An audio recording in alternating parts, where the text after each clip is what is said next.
Hello and welcome to the Living Confidently with Sight Loss podcast.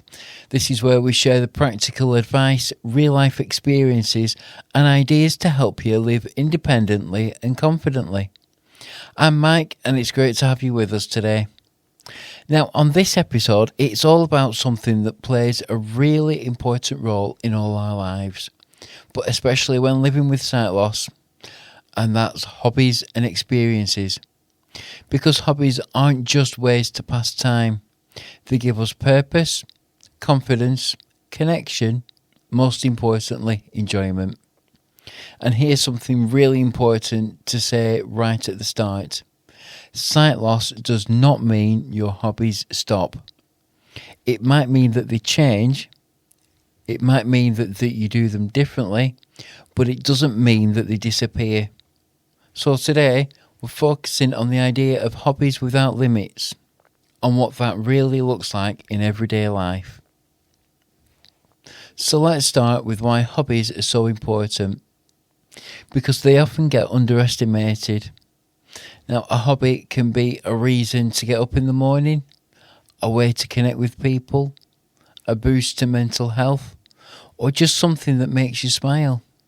When sight loss comes into your life, it can sometimes feel like certain doors are closing.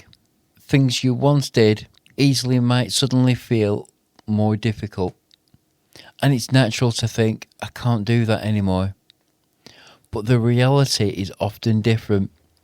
It's not always about losing hobbies. It's about redefining them. Maybe you adapt how you do them. Or maybe you try something new. Or maybe you rediscover something that you thought you had to give up. And that's what today is really about. Now, I'd like to share a couple of brilliant real-life examples from our community, both from people living with sight impairment.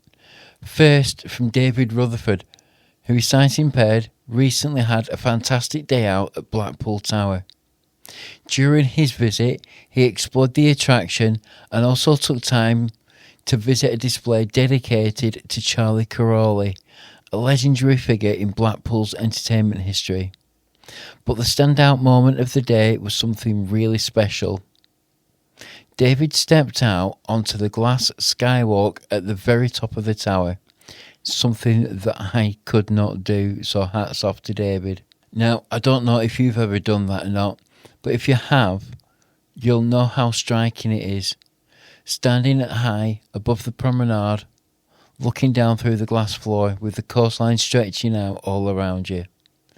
That experience takes real confidence, and David approached it with calm determination, taking it step by step, trusting himself and embracing the moment fully.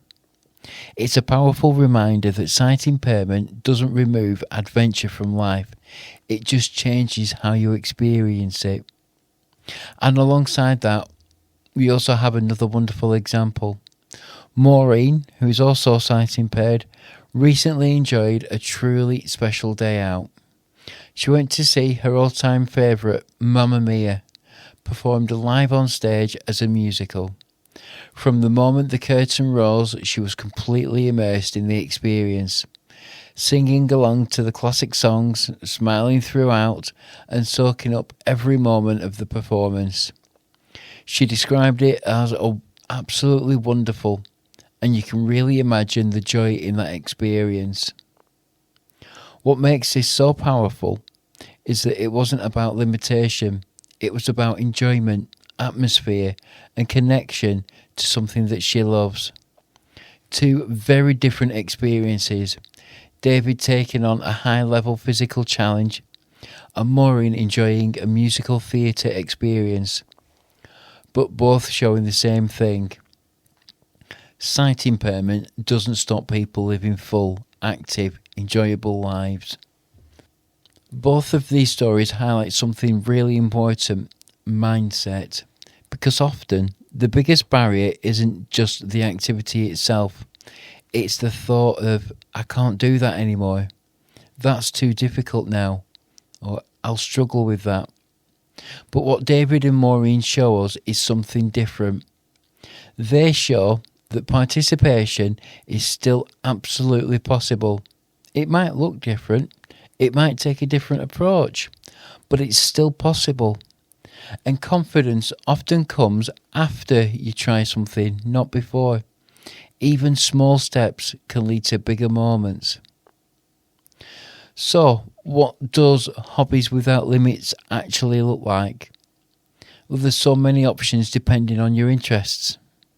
If you like music, whether that's listening, singing, or playing an instrument, music can be so relaxing, social, and uplifting. And cooking.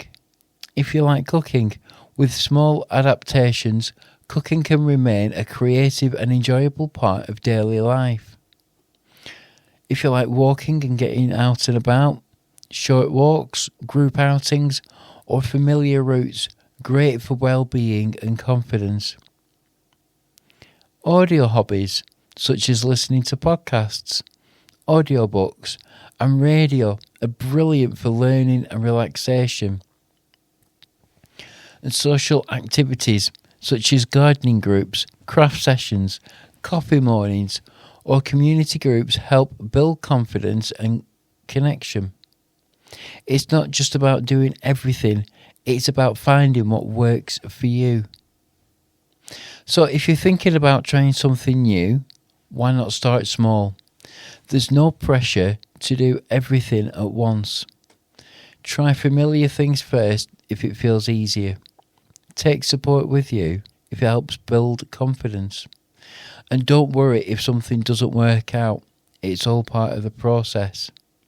Every attempt is a step forward. So as we wrap up today's episode, the message is simple. Sight impairment does not end hobbies or experiences. It changes them.